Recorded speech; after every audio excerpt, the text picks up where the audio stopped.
Sur une vidéo précédente, on avait eu l'occasion de comparer la stratégie du dollar cost averaging avec notamment celle du buy the dip. Donc si tu n'as pas vu cette vidéo, tu la retrouveras dans la playlist bourse comme d'habitude. Et là dans cette vidéo, je vais te montrer avec à chaque fois des données sourcées, avec tout un tas d'analyses qui ont été effectuées que tu pourras retrouver dans la description de la vidéo, où on va comparer ensemble cette fois-ci la stratégie du DCA avec celle du lump sum. Donc tu vas voir qu'il y a quand même des choses intéressantes qu'on est capable de retirer de tout ça et voir finalement quelle approche et quelle stratégie va falloir privilégier plutôt pour un investissement long terme. Donc déjà, pour qu'on puisse partir sur le même pied d'égalité, je t'ai remis rapidement une définition du DCA et du lump sum. Donc le DCA, ça veut dire dollar cost averaging, et en gros, on investit un petit peu chaque mois, à chaque fois, régulièrement, peu importe ce que va faire le marché. Donc ça peut être, si tu as 12 000 euros à investir sur une année, au lieu de tout mettre d'un coup, tu vas mettre par exemple 1 000 euros par mois tous les mois, et du coup, tu vas étaler ton investissement comme ça au fur et à mesure du temps. En général, c'est une stratégie qui fonctionne très bien parce que ça enlève tous les biais cognitifs et les biais émotionnels,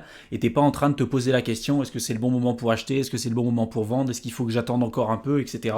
Tu te poses pas la question, tu investis machinalement sur des périodes régulières. Alors je t'ai donné un exemple pour investir 1 000 euros tous les mois si tu as 12 000 euros par exemple sur une année, mais tu peux te faire ton DCA tous les jours, toutes les semaines, sur 10 ans, enfin c'est quand même très flexible et malléable comme approche. Le lump sum par contre, c'est ce qu'on appelle aussi en français l'investissement forfaitaire. Là pour le coup, on va investir tout notre argent disponible en une seule fois. Donc pour reprendre mon exemple que je t'ai évoqué précédemment où on avait 12 000 euros par exemple pour le DCA, on va investir 1 000 euros par mois, enfin 1 000 euros sur le mois de janvier, 1 000 euros sur le mois de février, jusqu'à arriver in fine au mois de décembre, et du coup on aura investi nos 12 000 euros. Là, si je reçois une prime de 12 000 euros en début d'année avec le lump sum, dès le mois de janvier, j'ai déjà investi mes 12 000 euros. Et c'est finalement ce qui est représenté sur le graphique que je t'ai montré un petit peu plus tôt. Donc là, il y a une étude intéressante qui a été effectuée entre les années 1997 et 2022. Donc ils ont pris tout un tas de données plutôt axées sur le S&P 500. Donc le S&P 500, tu le sais, c'est l'indice qui représente les performances des 500 plus grandes entreprises américaines. Et du coup, entre 1997 et 2022, ils ont pris à chaque fois des périodes de 24 mois et ils ont regardé quelle approche a le mieux performé entre le lump sum et le DCA. Et ce qu'ils ont remarqué, c'est que depuis 1997, en regardant les performances du S&P 500 via quelqu'un qui utilise un DCA ou un lump sum, le DCA en général a quand même sous-performé dans la majorité des cas. Donc ensuite, ils ont décidé d'aller un petit peu plus loin et pas de s'arrêter à 1997, ils sont allés encore plus loin en arrière. Ils ont pris des données entre 1960 et 2022, et donc finalement, ce qu'ils ont remarqué, c'est que les seuls moments où le DCA bat le lump sum, c'est lorsque le marché va s'effondrer, c'est-à-dire lorsqu'on a eu des crises majeures en 1974, dans les années 2000 ou en 2008 avec la crise des subprimes. Et donc ça, c'est vrai parce que justement, le DCA va nous permettre d'acheter dans un marché en baisse, donc dans un contexte plutôt baissier, et donc par conséquent, on va obtenir un prix moyen qui va être inférieur à celui d'un investissement forfaitaire. Donc c'est pour ça que quand on a des grosses crises et des moments de forte chute, on va pouvoir accumuler des actifs, et là en l'occurrence les entreprises du S&P 500 ou un ETF qui va répliquer les performances du S&P 500, on va pouvoir avoir plus de parts dans cet ETF lorsqu'on va avoir des grosses crises, parce qu'on va pouvoir en accumuler et donc on va lisser à la baisse notre prix d'achat avec un DCA, alors que si on fait un lump sum, en fait on n'a plus d'argent de côté et on ne pourra pas le faire. Par contre, si ces crises n'arrivent jamais, si on est dans une tendance haussière et extrêmement positive sur le long terme, quand bien même il y aurait une baisse significative, peut-être qu'à un moment donné, le plus bas de cette baisse sera plus élevé que le prix au cours duquel on pourrait acheter cet ETF ou cet actif aujourd'hui à l'instant T. Et c'était un peu la même remarque que j'avais faite lorsque j'avais fait une vidéo en comparant l'approche du dollar cost averaging avec le buy the dip, c'est-à-dire qu'on peut avoir des gens qui se disent moi je vais acheter, je vais faire le buy the dip à partir du moment où on va avoir une baisse de 30 à 40% du marché, et c'est vrai que quand ça arrive, ça permet d'avoir une approche qui est intéressante et d'acheter en tout cas des actifs à des prix qui sont plus raisonnables. Mais si jamais ces buy the dip n'arrivent pas ou arrivent bien trop tard, on peut passer à côté d'un bull market important. Et c'était un peu ce qu'on a pu voir, notamment après la crise des subprimes. Là, tu vois le cours du S&P 500 depuis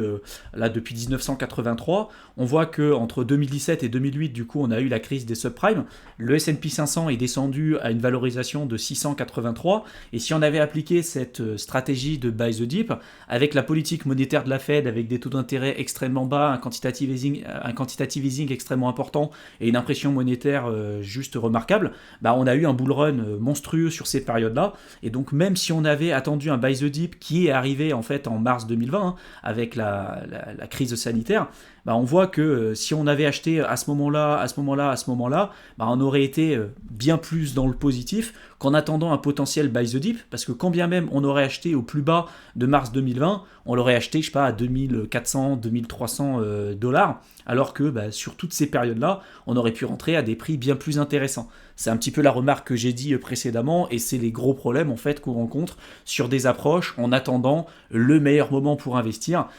Oui, il y a des moments intéressants pour investir et il y a des pièges qu'il faut éviter, mais les pires perdants en fait, c'est vraiment ceux qui restent en cash et qui attendent toujours le meilleur moment et qui peuvent attendre comme ça en cash pendant des années et des années. Parce que là, non seulement on n'investit pas, mais en plus de ça, on se fait grignoter notre capital par l'inflation. Donc là, l'étude que je t'ai évoquée tout à l'heure va un petit peu plus loin puisqu'elle va reprendre les données d'analyse sur les autres classes d'actifs et elle va analyser les données entre 1997 et 2022 pour lorsque les classes d'actifs, en fait, ces données existaient, parce que pour le cas du Bitcoin, tu vois, ils ont pris entre 2014 et 2022, parce qu'en 97, bien évidemment que ça n'existait pas, et ils ont regardé si l'approche lump sum et le DCA étaient plus ou moins performantes en fonction des différentes classes d'actifs. Parce que tout à l'heure, c'était uniquement axé sur le S&P 500, mais voilà, ils ont décidé d'aller sur d'autres choses, comme par exemple, bah, du coup, le Bitcoin, comme les métaux précieux, donc le cours de l'or, ils sont allés sur les emerging markets, donc les marchés émergents, etc., etc. Et ce qu'on a remarqué, et ce que tu peux voir à l'écran, c'est qu'en général, le DCA a sous-performé les lump sum de 4% ou plus en moyenne sur les périodes de 24 mois, du coup entre 1997 et 2022,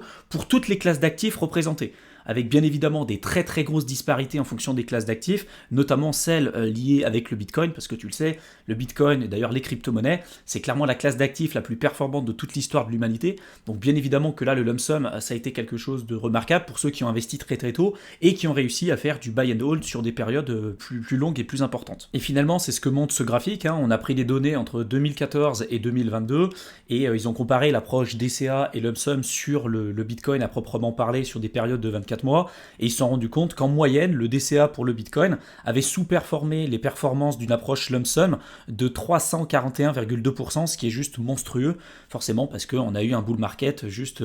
extrême sur le marché des crypto-monnaies, et notamment sur le Bitcoin sur ces mêmes périodes. Par contre, ce qui est sûr, c'est que si on utilise l'approche lump sum, elle est quand même plus risquée que l'approche DCA, parce qu'il suffit qu'on investisse sur un top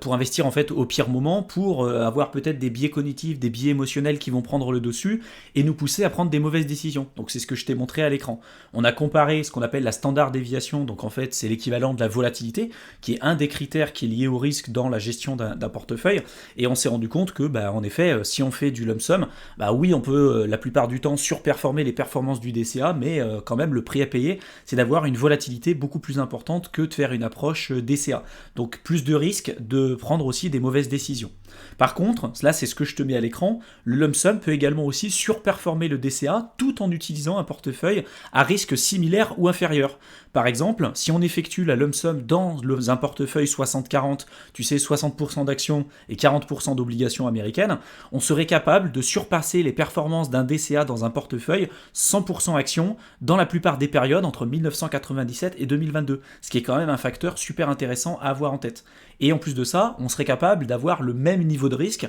c'est ce que tu peux retrouver ici avec toujours pareil le standard déviation, en comparant cette approche présentée un petit peu plus tôt avec une approche DCA juste sur du S&P 500 et une approche lump sum sur un portefeuille 60-40 sur cette période d'analyse. Donc tu l'auras compris, mais de manière générale, le lump sum est quand même plus performant sur le long terme que le DCA. Par contre, bah, ça implique aussi de prendre plus de risques, d'accepter plus de volatilité et peut-être aussi accepter d'investir au pire moment. Donc ça, c'est quand même un point important à avoir en tête. Là où l'analyse est quand même intéressante, c'est qu'ils ont décidé d'aller un petit peu plus loin et de comparer cette approche lump sum avec celle du DCA, mais de se dire, bah, finalement, si j'ai une approche DCA, l'argent que je n'investis pas tout de suite, au lieu de le garder en cash, si je l'investis dans un bon du trésor américain ou dans des obligations par exemple, est-ce que ça pourrait changer la donne et est-ce que ça rendrait l'approche DCA par rapport au lump sum plus pertinente et notamment plus productive avec des résultats plus intéressants? Bah, finalement, ils ont fait cette analyse que tu peux voir à l'écran et même dans ces conditions,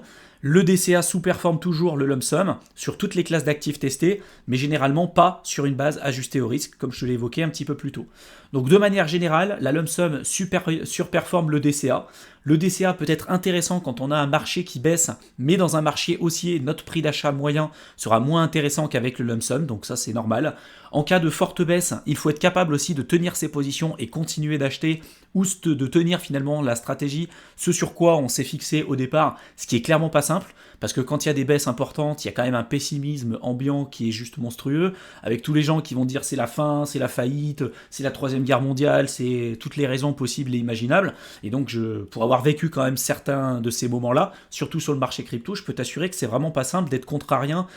quand tout le monde te dit que c'est pas le moment, que ça va toujours descendre plus bas, etc. Donc ça, c'est aussi un point important à avoir en tête, et donc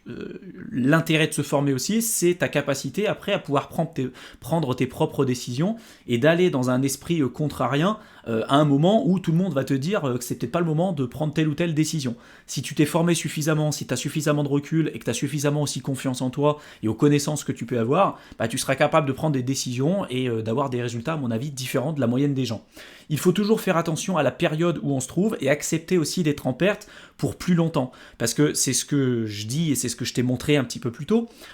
Oui, le DCA, c'est intéressant, tu te prends pas la tête, t'as pas tous les biais cognitifs et émotionnels, mais de manière générale, le lump sum reste quand même plus intéressant. Le gros problème du lump sum, c'est que tu peux acheter sur un top. Et il y en a certains qui vont dire oui mais moi c'est bon, je m'en fous, je sais que la bourse elle est hyper haussière depuis le départ, donc si j'investis sur le long terme, je sais que je serai dans le positif. Et j'ai envie de dire oui, je suis quand même plutôt d'accord, même s'il n'y a aucune garantie, hein. On sait quand même que depuis les 200 années où la bourse existe, même un peu plus maintenant, on a quand même un recul suffisant pour dire que la bourse a toujours, à un moment donné, dépassé son précédent plus haut. Mais il y a des fois, c'est des durées qui sont plus longues que d'autres. Et il y a certains marchés quand même assez spécifiques. Et quand certaines personnes disent bah moi j'investis sur le long terme, et sur le long terme c'est 5 ans ou 10 ans, bah peut-être qu'en moyenne, oui, ça aurait permis pour pas mal de personnes de gagner de l'argent, mais il y a eu des fois, ça aurait été destructeur parce que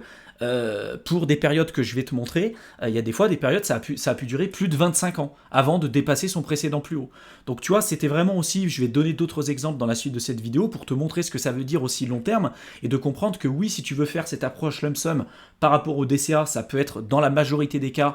plus positif pour toi, mais il faut comprendre ce qu'on appelle aussi dans l'investissement long terme. C'est quoi un investissement long terme et je vais essayer d'étayer mes propos en te donnant des éléments concrets. Donc là, je t'ai pris le cas du Dow Jones, qui est l'un des plus vieux indices qui existent depuis quand même un certain nombre de temps maintenant. Le graphique représente les performances du Dow Jones depuis 1896 jusqu'à 2016, et tu vois que des fois, il y a des périodes quand même, ce qu'on appelle le recovery time, donc une période entre le plus bas et le fait de redépasser son précédent plus haut, ça peut prendre plus ou moins de temps. Là, on voit qu'il y a une période de 19 ans pour dépasser son précédent plus haut. Après la crise de 1929, la Grande Dépression, il a fallu 25 ans pour le Dow Jones pour pouvoir dépasser son précédent plus haut. Donc t'imagines que toi, tu aurais fait ton lump sum à cette période-là. Bah oui, si tu avais investi sur 50 ans, 60 ans, oui, tu aurais été dans le positif, mais faut accepter d'être dans le trou pendant 25 ans. Alors que le DCA, bah on sait que là, avec les études que je t'ai montrées, que oui, sur le long terme, c'est quand même moins performant, mais on part pas du principe que tu as investi avec le lump sum au pire moment. Et ça peut arriver, tu vois. Tu peux investir sur un top.